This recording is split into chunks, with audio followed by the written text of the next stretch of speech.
Deus bom. Oh, Deus bom. Aleluia. Quero convidar os irmãos que estão mais lá atrás, que venham mais um pouquinho aqui para frente. Se acheguem. Amém. Antes de você sentar, aproveita e cumprimenta a pessoa que está ao seu lado. Converse com alguém que você ainda não sabe o nome. Pergunte o nome. Pergunta se está tudo bem. Cumprimenta. Pergunta o nome. Pergunta se está tudo bem. Graças a Deus. Melhor agora. Glória a Deus. Obrigada, Pai. Venham pra frente. Obrigada por essa unção. A ministra já chamou. Venham pra frente. Venham pra frente. Tem lugares aqui à frente. Oh, Deus venham bom.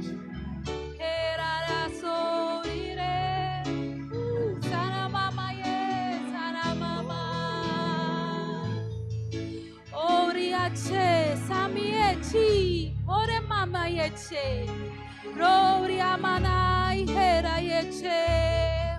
Há uma unção coletiva, querido. Há uma unção na vida dos nossos irmãos que a gente precisa desfrutar. E como é bom estar em comunhão um com os outros. Oh, nós somos uma família, família de Deus. Obrigada, Pai. Obrigada pela Tua palavra, por olhos sendo iluminados nesta noite. Eu oro em favor dos meus irmãos e por aqueles que estão assistindo também pelo YouTube. Eles sendo, Pai, impactados por essa palavra, alcançados por essa palavra em nome de Jesus. Seja magnificada a Tua palavra, Senhor, em nome de Jesus. Amém, amém. Obrigada, irmãos. Obrigada por nos servir com tanta excelência e empenho. Aleluia. Deus é bom. Queridos, hoje vou fluir mais no ensino, nós vamos falar a respeito do livro de Atos. Nós vamos passar vai falar um pouco sobre batismo no Espírito Santo, até chegar no final sobre testemunhar. Amém? Aleluia. Bem, como vocês, não sei se os irmãos sabem, mas quem escreveu o livro de Atos dos Apóstolos foi Lucas. Lucas também escreveu o Evangelho, de Lucas.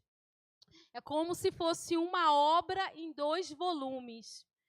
E os 4 evangelhos, Mateus, Marcos, Lucas e João, eles proclamam o Evangelho.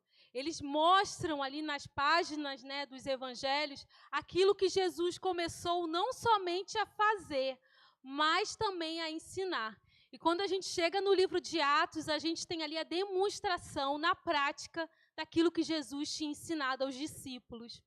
E apesar de nós admirarmos muitos ministérios de grandes servos de Deus, o livro de Atos ele continua sendo o nosso melhor exemplo. O exemplo de como um seguidor de Jesus opera por intermédio do Espírito Santo, de homens e mulheres que eram cheios da palavra, cheios de fé.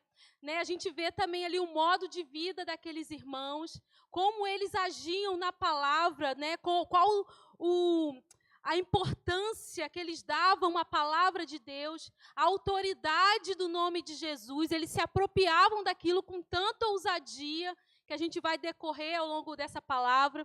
A gente vê o início da igreja, a gente vê também as viagens missionárias, a expansão do evangelho, em toda aquela região, e também as perseguições. Então, Atos traz o relato dos primeiros 33 anos, depois de Cristo ter ressuscitado e subido aos céus. E no livro de Atos, as pessoas elas não eram enaltecidas. O personagem principal no livro de Atos é o Espírito Santo. A gente vê ali os maiores feitos que foram realizados, eram feitos por pessoas comuns, como eu e você. Só que não era sobre coisas naturais, eles eram cheios do Espírito Santo, eles criam e andavam nessa palavra, e eles eram também ousados e intrépidos, eram pessoas improváveis, como, olhando naturalmente assim, como que Pedro, como que aqueles apóstolos, aqueles irmãos fizeram aquilo. Porque não era sobre eles, era sobre a palavra, era sobre Jesus, era sobre o Espírito Santo, né? Eles cooperando com o Espírito Santo para fazer aquilo que Jesus tinha orientado a eles. E o único que era ali diferente era Paulo. Paulo, ele tinha um alto nível cultural, mas lá em Filipenses 3, 4 a 8, Paulo diz assim, olha, eu considero todos os meus títulos, toda a minha história como perda, são coisas insignificantes, sabe por quê? Ele dava preferência, né, às coisas de Deus, se tornar conhecido de Deus. Ele dava preferência a ganhar a Cristo e ser reencontrado nele. Paulo era o único, mas ainda assim, ele abriu mão do que ele era, naturalmente falando, para viver aquilo que Cristo tinha para ele. E, como eu disse, o livro de Atos é o nosso exemplo, o nosso modelo. E o propósito de Deus, queridos, para a igreja, nesses últimos dias, assim como o mesmo propósito que está lá em Atos, ele continua nos dias de hoje. A vocação da igreja, a comissão da igreja, os milagres, a colheita de alma, ela é tão real e necessária hoje, como também era no livro de Atos. E a igreja de Atos, ela tinha 3 características. A primeira que eu vou destacar é que eles criam na palavra e eles a ensinavam, né? Eles proclamavam a palavra de Deus com muita ousadia, com muita intrepidez.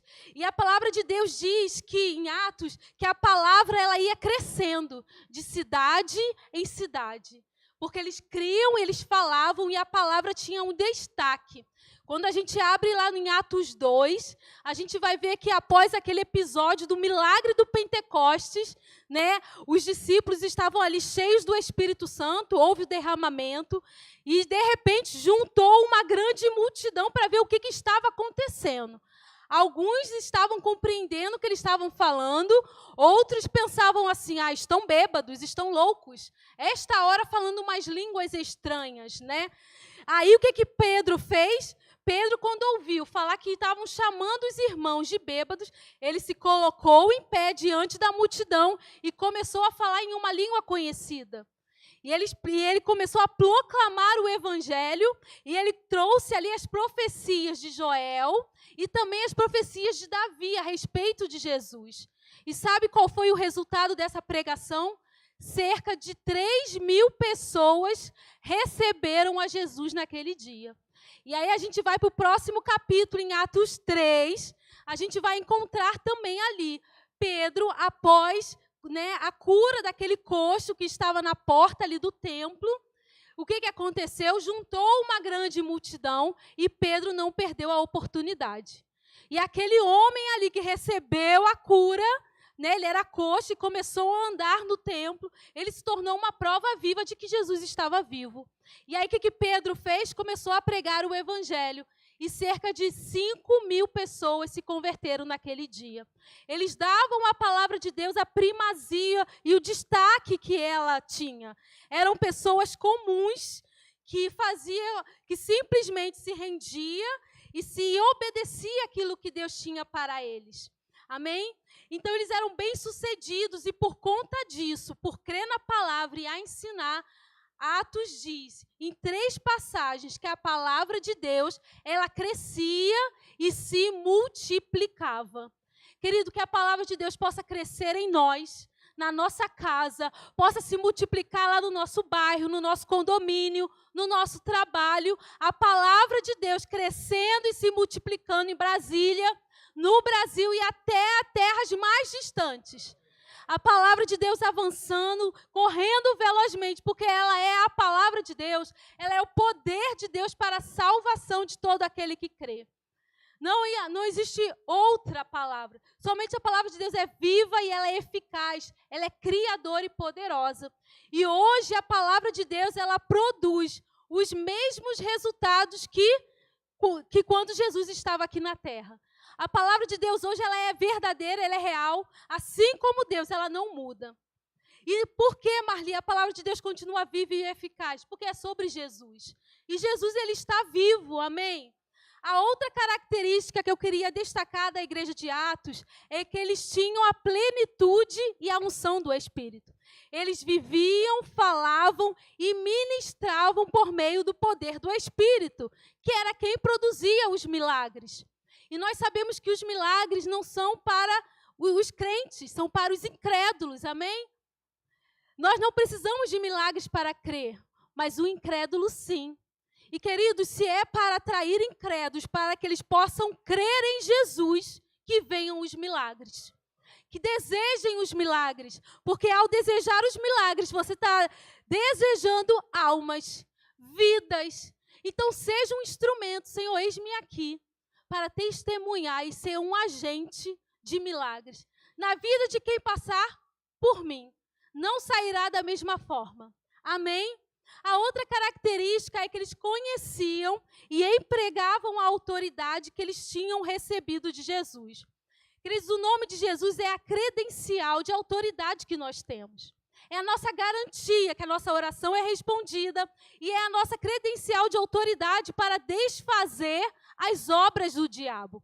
É como se nós chegássemos para uma situação, para uma enfermidade e falasse assim, olha, eu vim aqui, em o nome de Jesus, aqui minha credencial de autoridade.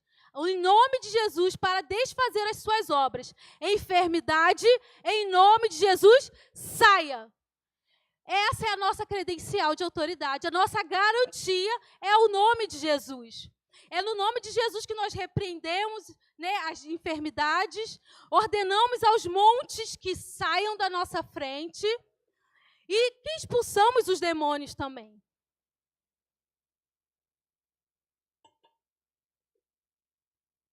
É no nome de Jesus. Vejam, Jesus estava morto ali no início de Atos, né?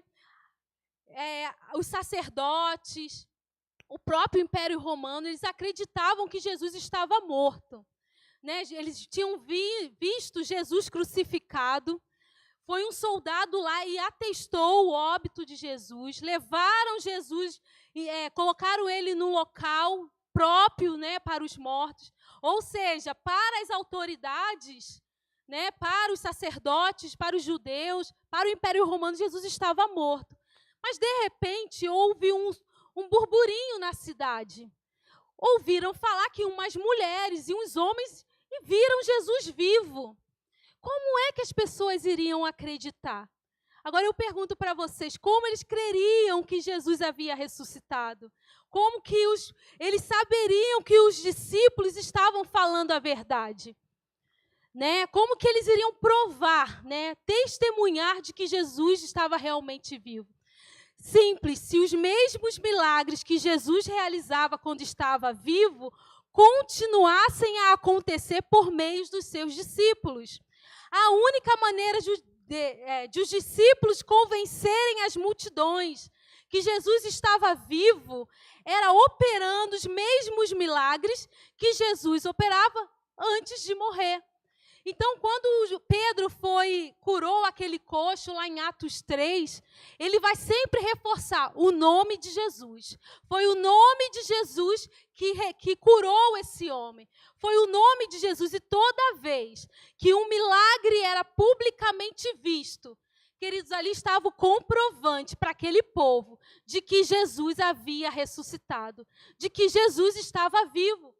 E é por isso que aqueles milagres que aconteciam faziam com que aquelas pessoas que eram curadas e os próprios discípulos fossem o quê? Testemunhas vivas, que foi o nome de Jesus vivo que ressuscitou aquela pessoa ou que curou aquele enfermo. Jesus ressuscitara, ele estava vivo, mas aquela população, aquele povo daquela cidade precisava receber os comprovantes. E quais eram os comprovantes? Os milagres em nome de Jesus. Queridos, se Jesus estivesse morto, ele não iria operar nenhum milagre. O nome de um morto não tem mais autoridade. E o nome de Jesus hoje só tem autoridade porque Jesus está vivo. E é no nome dele que nós expulsamos os demônios, curamos os enfermos, que nós vamos a todas as nações pregar o evangelho. É nesse nome de um Deus vivo que nós servimos, né? É o nome dele que é poderoso. Não há outro nome, né? E para milhões de pessoas da nossa geração crerem, elas precisam ver às vezes, né? E os milagres, eles atraem os incrédulos, atraem aqueles que ainda estão, que não... Jesus, quem é Jesus? Ei, foi ele que fez isso na minha vida. E aí você se torna uma testemunha viva de que Jesus está vivo. E eles davam essa importância ao nome de Jesus. E o mesmo ministério que Jesus começou a fazer e a ensinar, ele continua hoje, sabe em quem? Em nós. Porque nós também ressuscitamos com ele. E é por isso que nós podemos utilizar esse nome como autoridade para fazer aquilo que Jesus também fazia. E uma outra característica da igreja de Atos é que eles eram cheios do Espírito Santo. Era uma das características, eles eram cheios. E a gente vê ali o batismo no Espírito Santo lá em Atos 2. E para quem caso alguém ainda não saiba, o Espírito Santo ele é uma pessoa. E ele traz consigo muitos benefícios para a vida daquele que crê em Jesus. Ele é o nosso ajudador, o nosso encorajador. Eu amo quando eu falo assim, Espírito Santo meu é um encorajador. Eu não preciso de mais ninguém, de uma palavra de autoajuda. Eu já tenho um Espírito que me encoraja. Vai, Marli! Às vezes, vai, Marli, né? Ele é o meu guia. Ele é o meu mestre, o meu amigo. E o Espírito Santo, ele foi derramado, a vinda do Espírito Santo. Foi prometido, queridos. Foi prometido tanto pelos profetas no Antigo Testamento, quanto também foi reforçado pelo próprio Jesus durante o seu ministério aqui na terra. Lá em Joel, no Antigo Testamento, o profeta Joel, no capítulo 2, no versículo 28 e 29, diz assim: então, depois que eu tiver feito essas coisas, Deus falando por meio do profeta Joel, derramarei o meu espírito sobre todo tipo de pessoa. Filhos e filhas profetizarão, velhos terão sonhos, jovens terão visões naqueles dias. Né? Naqueles dias, há um marco aí. Derramarei o meu espírito até mesmo sobre servos e servas. Ou seja, escravo, livre, não importava. Todos, ele iria derramar o espírito dele sobre toda a pessoa. Então, querido, aqui no versículo 29, naqueles dias está se referindo aos nossos dias hoje.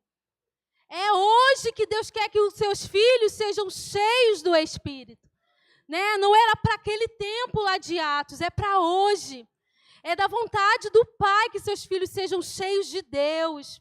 Lá em João 7, eu quero que os irmãos abram ou acompanhem aqui. João 7:37 diz assim: no último dia, o mais importante da festa, Jesus se levantou e disse em voz alta: quem tem sede, venha e beba. Jesus fez um convite para aquele povo. Ei, quem está com sede, venha e beba.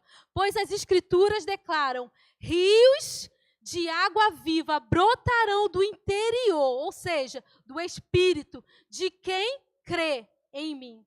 Quando ele falou de água viva, estava se referindo ao Espírito Santo, que seria dado mais tarde a todos, não eram alguns, a todos que nele crescem. Naquela ocasião, o Espírito ainda não tinha sido dado, pois Jesus ainda não havia sido glorificado. Queridos, o Espírito Santo ainda não tinha vindo nessa passagem, né, aqui nessa ocasião. Ele ainda não tinha sido dado, mas ele estava sendo prometido. Havia uma promessa. Né, a vinda do Espírito Santo sobre todo aquele que crê. E quando é que se cumpriu o derramamento, a vinda do Espírito Santo?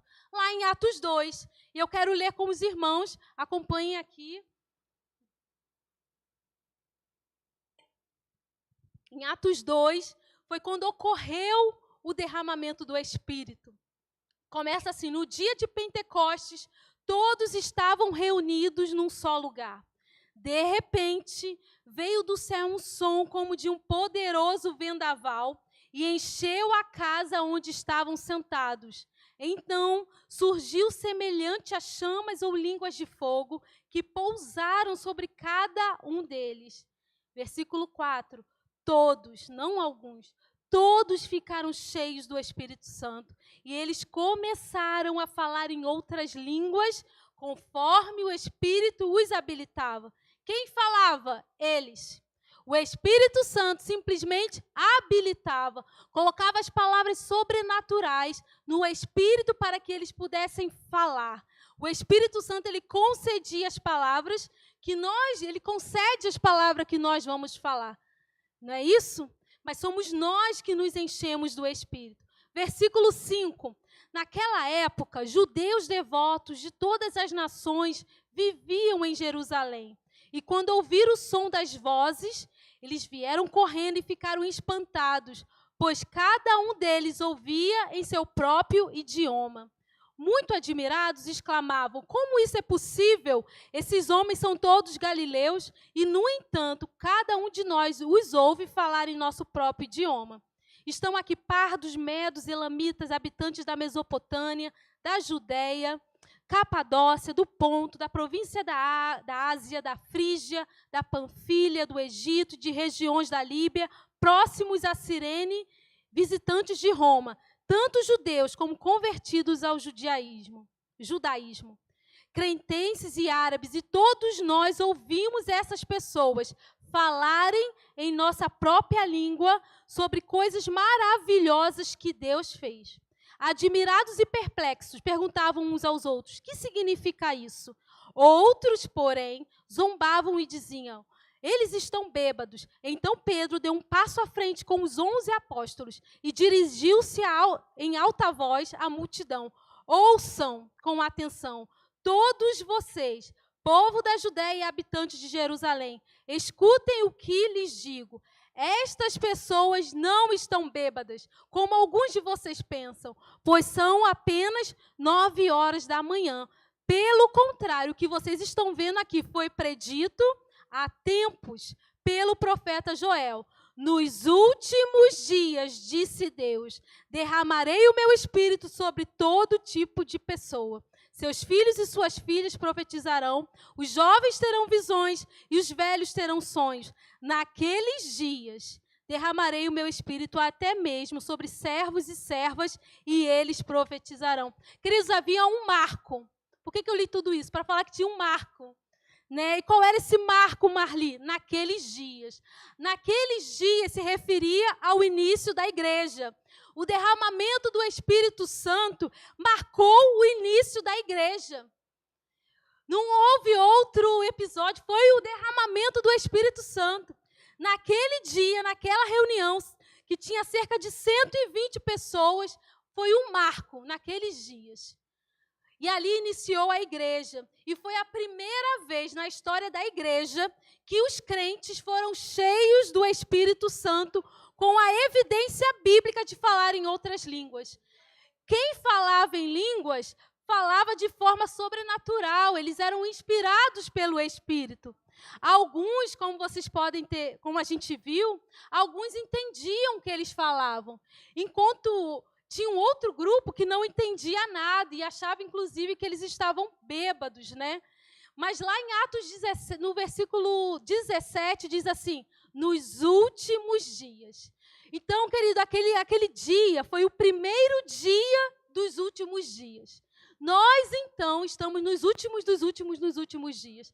Se aquele foi o primeiro dia dos últimos dias, nós estamos nos últimos segundos. E não existe, queridos, como nós, igreja, dos últimos dias, vivermos de forma diferente dos irmãos dos primeiros dias dos últimos dias. Só para a gente rir um pouco. Houve um marco, e o marco foi o batismo no Espírito Santo, com a evidência de falar em outras línguas. O falar em outras línguas é a evidência bíblica de que a pessoa foi cheia do Espírito. E ela é uma experiência subsequente, né, que se segue ao novo nascimento. Então, a pessoa nasceu de novo, recebeu a Jesus. e logo em seguida ela tem todo o direito. Ela já está pronta para ser batizada no Espírito Santo. E o crente que já nasceu de novo, ele pode e ele deve transbordar do Espírito Santo. Se eu botar água nesse copo e ele transbordar, ele vai estar, cheio. E quando ele transborda, é como se fosse nós, transbordando. Quando eu transbordo, eu começo a falar em outras línguas. E por que precisa ser nascido de novo, Marli? Por que eu preciso ser crente? Queridos, porque eu preciso que o meu espírito seja transformado, ele seja recriado para que eu possa receber um espírito que é santo. A palavra de Deus diz também que eu não posso colocar vinho novo em odres velhos, em recipientes velhos. Eu preciso colocar vinho novo em recipientes novos. E, querido, ser cheio do Espírito Santo não é algo que acontece uma vez, né? Um dia, lá atrás, eu falei em línguas, né? Houve um episódio que eu fui cheio do Espírito e eu balbuciei algumas palavras. O ser cheio do Espírito Santo é algo constante, diário na vida do crente. São todos os dias, né? Somos nós que nos enchemos, está lá em Efésios 5:18, que diz: enchei-vos do Espírito.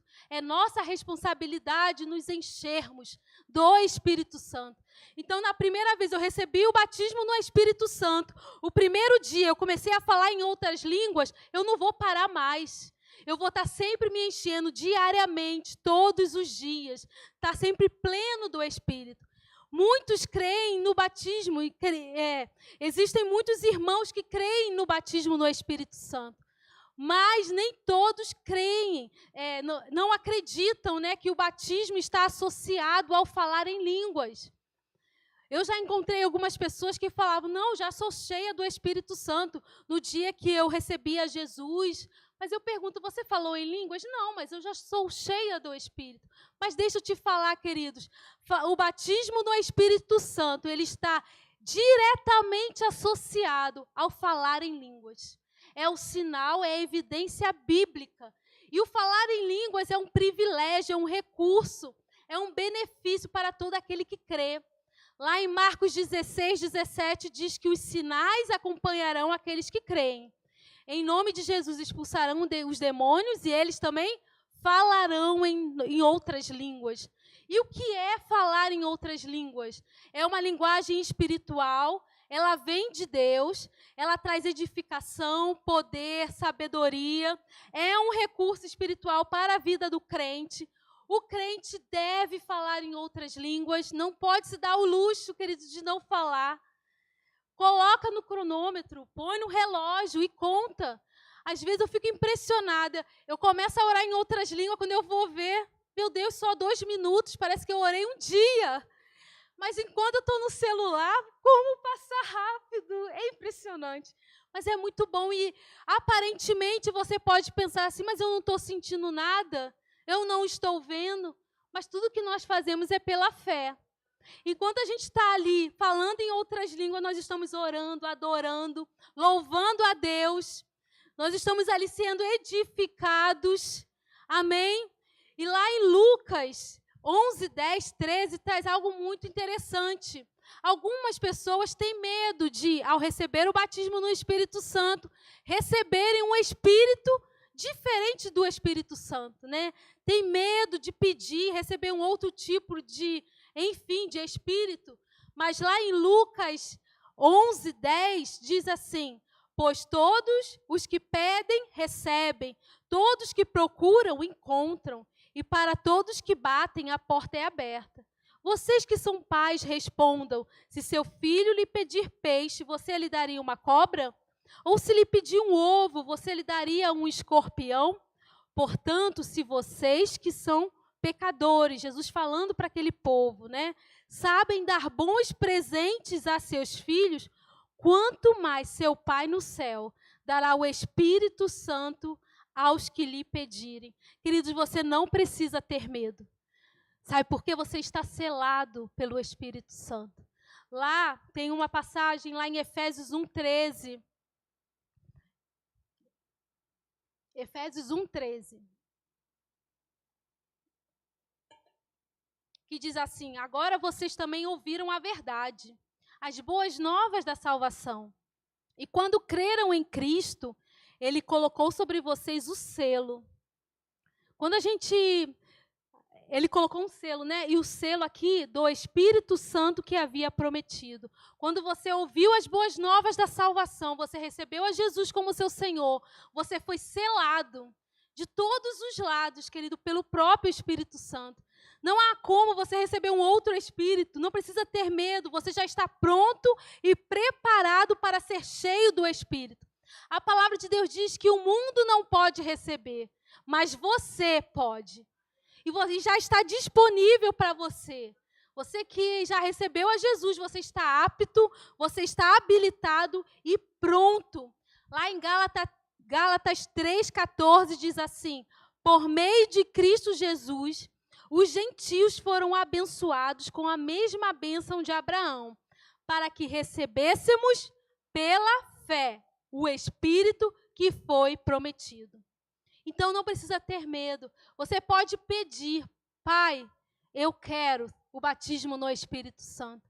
E ele já está disponível, porque além do Espírito já ter vindo, já está entre nós, você está pronto e apto e habilitado. Lá em Lucas 24, versículo 44, Jesus reforçou a importância do batismo com o Espírito Santo na vida dos discípulos. Diz assim: em seguida, disse: enquanto ainda estava com vocês, eu lhes falei que se devia cumprir tudo que a lei de Moisés, os profetas e os salmos diziam a meu respeito. Então, Jesus, abriu a mente dos discípulos para que entendessem as Escrituras e disse: sim, está escrito que o Cristo haveria de sofrer, morrer e ressuscitar no terceiro dia, e que a mensagem de arrependimento para o perdão dos pecados seria proclamada, com autoridade de seu nome a todas as nações, começando por Jerusalém. Vocês são testemunhas dessas coisas. Agora envio a vocês a promessa de meu Pai, mas fiquem na cidade até que sejam revestidos do poder do céu. Aí, quando a gente vai para Atos 1, capítulo 1, versículo 3, diz assim: durante os 40 dias após o seu sofrimento e morte, Jesus apareceu aos apóstolos diversas vezes. E ele lhes apresentou muitas provas claras de que estava vivo. E lhes falou a respeito, lhes falou do reino de Deus. Certa ocasião, enquanto comia com eles, deu-lhes a seguinte ordem: não saiam de Jerusalém, até o Pai enviar a promessa, conforme eu lhes disse antes. João batizou com água, mas dentro de poucos dias, vocês serão batizados com o Espírito Santo. Vocês receberão poder quando o Espírito Santo descer sobre vocês. E vocês serão as minhas testemunhas em toda parte, em Jerusalém, na Judéia, em Samaria e nos lugares mais distantes da terra. O que a gente está vendo aqui? Jesus, ele havia ressuscitado. Jesus passou 40 dias aparecendo aos discípulos e tratando de coisas referentes ao reino de Deus. E uma das coisas que Jesus falou que estava por vir, que falou aos discípulos, o que estava por vir? O Espírito Santo. Jesus passou 3 anos, queridos, ensinando, pregando, treinando os discípulos, morreu, ressuscitou e passou 40 dias aparecendo a esses discípulos. E aqui nessas passagens, é como se Jesus estivesse dizendo assim: vejam, tudo que eu comecei a fazer e a ensinar, tudo que as Escrituras falaram a meu respeito já se cumpriu. Mas eu falo algo para vocês: não saiam de Jerusalém. Vocês já estão prontos, vocês estão preparados. Como meu Pai me enviou, eu estou enviando vocês. Vocês agora são os meus representantes nessa terra. Vocês farão as coisas em meu nome, farão aquilo que eu comecei a fazer, vocês darão continuidade. Só tem uma coisa: vocês estão proibidos de sair de Jerusalém, de pregar, de ensinar, de falar, de expulsar demônios, de testemunhar, sem antes terem recebido o revestimento de poder. Para nós não é diferente. Para a gente começar a obra, a gente precisa desse revestimento de poder e você precisa desejar isso também. E Jesus disse para eles, permaneçam na cidade, né? Não saiam daí. E muitos, queridos, às vezes, não é ensinado sobre o batismo no Espírito Santo em muitas igrejas, né? Muitos dos nossos irmãos desconhecem dessas preciosidades. Eu mesma, não sei se os irmãos sabem, mas eu cresci num lar evangélico, e eu confesso para você que dificuldade foi para eu receber o batismo no Espírito Santo. Ninguém sabia me ensinar, ninguém sabia ministrar o Espírito Santo para mim. E eu lembro que uma vez eu fui numa consagração, né, que era uma reunião de oração das irmãs, e aí, por falta de conhecimento, pediram para eu ficar falando glória, glória, glória, glória, glória, glória, e nada. Quase meia hora e não aconteceu nada, eu saí dali frustrada, eu pensei, não estou preparada. Ou é sorte? Será que Deus que decide quem é que Ele vai batizar? Acho que eu preciso jejuar um pouco mais, né? E aí, por conta dessa falta de ensinamento, eu cheguei a perguntar a algumas pessoas e ninguém sabia, me deixavam, às vezes, mais confusa do que, enfim. E eu lembro que eu tinha uma amiga, ela falou assim, Marli, o batismo se recebe pela fé, não é pelo seu esforço. Aí, se é pela fé, será que é por sorte? Não é por sorte, então é pela fé. E mesmo assim, eu não tinha conhecimento, entendimento. E eu lembro que demorou anos, até que um dia, aquela palavra é pela fé, pela fé. Eu comecei a ruminar aquilo dentro de mim. E eu lembro que às vezes eu estava no culto, na minha igreja, e era uma igreja considerada renovada, mas não tinha muito hábito de falar em línguas. E aí eu vinha aquelas palavras do meu interior, só que o que é isso, né? Não tinha ninguém para ministrar, para ensinar. Às vezes você pode pensar assim, mas eu já sou batizado, né? Eu já tenho batismo no Espírito Santo. Mas se eu perguntar para você, você saberia ministrar o batismo? O batismo no Espírito Santo, queridos, ele vem pela fé. E a fé para o batismo, ela vem por meio de uma pregação que gera fé. A cura vem por meio de uma pregação que gera fé. A salvação vem por meio de uma pregação que gera fé. E eu lembro que eu comecei a meditar naquilo, as palavras vinham, só que eu falei, será que é isso? Será que não é? Eu posso falar, eu não posso falar? E uma vez eu fui, olha que engraçado, né? Eu fui num show de uma banda americana chamada Jesus Culture. Não sei se os irmãos conhecem. E aí, no meio daquele evento, daquele show ali, eu lembro que eu estava no meio de um povo avivado que estava falando muito em outras línguas. Aí eu falei assim, sabe de uma coisa? Se eles estão falando e é pela fé, eu vou falar também. Graças a Deus, nunca mais parei. Glória a Deus, foi um marco na minha vida. E como eu padeci ali durante algum tempo até receber esse batismo. E às vezes as pessoas têm medo ou têm dúvida. Queridos, você está no melhor lugar com as melhores pessoas. Aqui na igreja nós temos os conselheiros que podem orientar, né, orientar, indicar literatura, falar da palavra e ministrar o batismo. Olha que graça de Deus que nos alcançou, não é verdade? E aí, queridos, hoje o batismo, como vocês sabem, o batismo não é por sorte, se recebe pela fé. E lá em Atos 8, conta a passagem, né, de Samaria. O evangelista Filipe foi até a cidade de Samaria. E por conta, ele era um evangelista, quais são as marcas de um evangelista? Havia, né, muitas vidas que eram livres de espíritos imundos e havia também muitas curas, né? Ele operava ali no dom relacionado a coxos, né, aleijados, enfim, pessoas com deficiências, elas eram curadas. E por conta disso, muitos receberam a Jesus. Muitos receberam a Jesus e havia uma alegria naquela cidade. E quando Pedro e João ficaram sabendo do que tinha acontecido em Samaria, sabe o que eles fizeram? Foram até lá.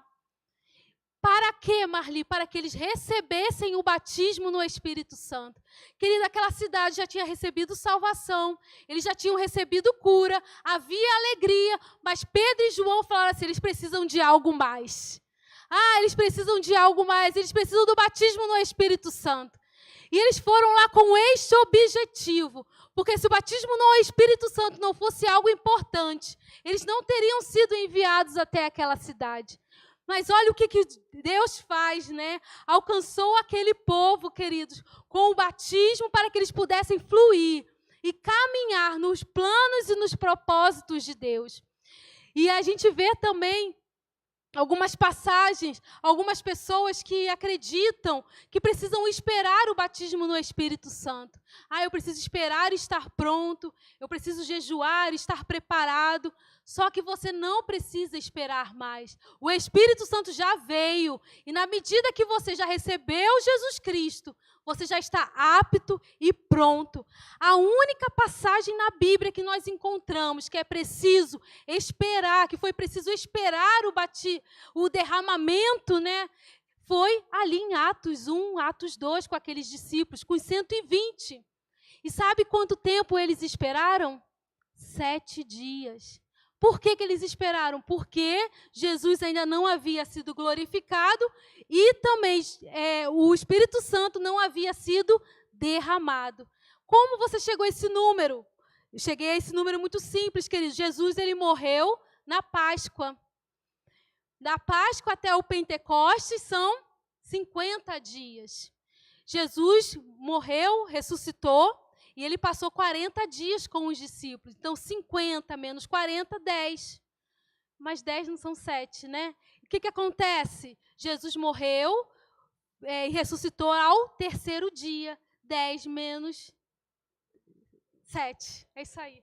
Que bom que os irmãos me ajudaram. Queridos, não precisamos mais esperar. O Espírito Santo já veio. Não há outro relato na Bíblia. Ele já está aqui, disponível. É só a gente falar, Pai, eu quero. Aleluia! Obrigada, Pai. Lá em Gálatas 3, versículo 2, diz assim: quero apenas saber isto de vós. Recebeis o Espírito pelas obras da lei ou pela pregação da fé? Não foi pelas nossas obras, não foi pelo nosso esforço, foi simplesmente pela fé que nós recebemos o batismo no Espírito Santo. Aleluia! E a Gálatas 3, 5 diz: aquele, pois, que vos concede o Espírito e opera milagres entre vós, porventura o faz pelas obras da lei ou pela pregação da fé? É pela pregação da fé, queridos. Obrigada, Pai. E para a gente ir finalizando, eu também queria contar a passagem de Paulo, lá em Atos 19. Paulo estava passando por uma cidade chamada Éfeso. E ali ele encontrou alguns irmãos. Só que ele olhou para os irmãos e falou assim: está faltando alguma coisa. Estava faltando, sabe o quê? O batismo no Espírito Santo. Quando a gente encontra alguém cheio do Espírito, é perceptível, queridos. E aí Paulo pergunta para ele assim, para aqueles irmãos: ei, vocês receberam o batismo no Espírito Santo quando vocês creram? E eles falaram assim: não, nem conhecemos o Espírito Santo. E aí Paulo começou a ensinar e a falar a respeito de Jesus, a respeito do Espírito Santo, porque eles haviam recebido um outro batismo, e um batismo limitado, que era o batismo de João. Mas quando eles receberam a palavra da fé, a pregação da fé, eles foram batizados no Espírito Santo, começaram a falar em outras línguas e também profetizaram. Olha que precioso. E muitos pensam que, ao crer no Espírito, ao receber Jesus, já estão batizados, já são cheios, plenos do Espírito Santo. Se fosse assim, Paulo não teria perguntado: ei, vocês já receberam o batismo no Espírito Santo quando vocês creram? Queridos, o batismo no Espírito Santo, ele acontece após o novo nascimento. São duas experiências separadas. Uma coisa é o novo nascimento e outra coisa é o batismo no Espírito Santo. E, queridos, como é bom a gente ser cheio, dessa plenitude, desse revestimento de poder. E para finalizar, mas antes de finalizar, só chamar a atenção para uma coisa. Jesus era cheio do Espírito, os apóstolos eram cheios do Espírito. Para ser diácono, lá em Atos 6, para ser diácono era necessário ser cheio do Espírito Santo, cheio de fé. Quando Ananias foi encontrar com Paulo, o que ele falou? Paulo, Jesus me mandou aqui para que você torne a ver e para que você seja cheio do Espírito Santo. Querido, isso é para nós hoje. A igreja do Senhor desses últimos dias. E para finalizar, eu quero falar sobre testemunhar. Atos 1:8 diz, vocês receberão poder quando o Espírito Santo descer sobre vós. E Jesus falando, vocês serão as minhas testemunhas em toda parte, por onde vocês passarem. E o que é uma testemunha? Pensa aí, vou beber um pouquinho de água.